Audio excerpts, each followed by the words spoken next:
Hello అండి. ఇవాళైతే variety dosa చేస్తానండి నేనైతే. ఏంటంటే రవ్వ దోశ. సరేనా? రవ్వ అండ్ కొంచెము సగ్గు బియ్యము, కొంచెం బియ్యం అనమాట. బియ్యం పిండి కూడా మీ దగ్గర ఉంటే బియ్య పిండి వేసుకోండి. లేదు అంటే మీరు బియ్యం నానబెట్టుకొని దాన్నే చేయండి. ఆ తర్వాత అయితే నేను బియ్యం నానబెట్టుకున్నాను కాబట్టి మిక్సీలో వేసుకున్నాను అనమాట. ఫస్ట్ రవ్వ మీరు వేయించుకొని వేసుకోవచ్చు, లేదా అలాగే కూడా వేసుకోవచ్చు అనమాట. నేనైతే అలాగే వేసుకున్నాను. రవ్వలో వచ్చి మనము పెరుగు వేయాలి అండ్ ఆ బియ్యం పిండి చేసాం కదా అది వేయాలి. నేనైతే శబ్దాన ఉడకబెట్టేసానండి, ఎందుకంటే మాకు కడుపులో ఎలుకలు బరికిస్తున్నాయి, ఇంకా టైం లేదు అనేసి అని ఇలా చేసేసాను అనమాట. ఉడకబెట్టి అందులో వాటర్ అంతా వడగట్టేసి అవి మాత్రమే తీసేసుకున్నాను. కొంచెం క్యారెట్ కూడా యాడ్ చేసుకున్నాను, పచ్చిమిర్చి వేసుకున్నాను అనమాట. ఆ తర్వాత మీకు కావాలంటే కరివేపాకు, కొత్తిమీర ఇవి కూడా వేసుకోండి, టమోటా వేసుకోండి, చాలా టేస్టీగా ఉంటుంది. నేను టమోటా, ఎర్రగడ్డ ఇవన్నీ కట్ చేసుకొని చిన్నగా వేసుకున్నాను. చాలా కలర్ఫుల్గా ఉంది అండ్ చాలా టేస్టీగా కూడా ఉందన్నమాట. లాస్ట్లో అయితే కొంచెం జీలకర్ర అయితే వేసుకున్నాను. జీలకర్ర చాలా మంచిది హెల్త్కి, ఖచ్చితంగా ఎక్కువ వేసుకోండి. మేమైతే ఇంత వేసుకున్నాము, క్వాంటిటీకి తగినట్టు వేసుకున్నాము, మీరు కూడా అంతే వేసుకోండి. ఫైనల్గా ఉప్పు మర్చిపోయినారు, ఉప్పు వేసుకోండి. నేను మర్చిపోయినాను చెప్పడము, ఉప్పు వేసుకోవాలి. టేస్ట్ అయితే చాలా బాగుంటుంది. కొంచెం ఒక హాఫ్ అన్ అవర్ అలా పక్కన పెట్టేయండి. నేనైతే పక్కన పెట్టలేదు, ఎందుకంటే మాకు చాలా ఆకలిగా అనిపించింది అప్పటికే చాలా టైం అయిపోయింది మాకు. అండ్ పెరిగి వేసారు కదా కాబట్టి అట్లా చిటపిట అన్నాయి అనమాట. సో మేము పక్కన అయితే పెట్టలేదు. కొన్ని మిస్టేక్స్ అయితే అయినాయి. ఏమన్నా మిస్టేక్స్ ఉంటే దీంట్లో కామెంట్ అయితే చేయండి. అండ్ దోశ అయితే మాకు సరిగ్గా అయితే రాలేదు తీసి వేసినప్పుడు. ఫస్ట్ దోశ బాగానే వచ్చింది కానీ నెక్స్ట్ దోశ బాగా రాలేదు.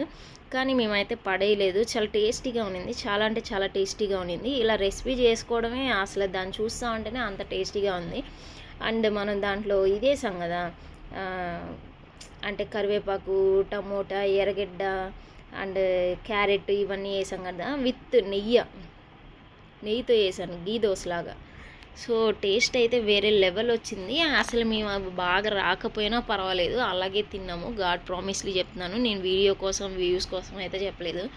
దోశ అయితే మాకు సరిగ్గా రాలేదు కానీ అయినా కూడా మేము తిన్నాం అనమాట. అంటే దాన్ని కొంచెం సోక్ చేసి పెట్టుకోవాలి. సోక్ చేసి పెట్టుకుంటే చాలా బాగా వస్తుంది. అంటే తిప్పించినప్పుడు అది విరిగిపోయిందనమాట. అంటే ఎక్కువసేపు నానబెట్టలేము. ఇదే ఫస్ట్ టైం నేను ట్రై చేయడము rava dosa. Next time try చేసి నెక్స్ట్ టైం బాగా వస్తేనే మీకు వీడియోలో పోస్ట్ చేస్తాను. అయితే టేస్ట్ అయితే చాలా బాగుంది. ఖచ్చితంగా మీరు కూడా ట్రై చేయండి. ఇలాంటి ఎన్నో రెసిపీస్ కావాలంటే, ఇలాంటి ఎన్నో చెత్త వీడియోలు కావాలన్నా కూడా నా ఛానల్ సబ్స్క్రైబ్ చేసుకోండి. నేను చేసే ప్రతిదీ నేను దీంట్లో పెట్టాలి అంటే మీరైతే సబ్స్క్రైబ్ అయితే చేసుకోండి. కనీసం నన్ను ఫాలో అవ్వండి. అంటే వంటలు రాని వాళ్ళన్నా ఫాలో అవ్వండి. నాకు అంత వంటలు రావు, ఏదో వచ్చినట్టువన్నా నేను మీతో షేర్ చేసుకుంటాను. ఇలా వచ్చినా కూడా ఆ దోశ టేస్ట్ అయితే వేరే లెవెల్ అండి, ప్రామిస్గా చెప్తున్నాను. నేనైతే వ్యూస్ కోసం చెప్పలేదు, అది బాగాలేదు చూడ్డానికి. కానీ ఉప్మా లాగా చేసుకున్నా కూడా, ఇలాగ ఉప్మా చేసుకున్నా కూడా చాలా బాగుంది.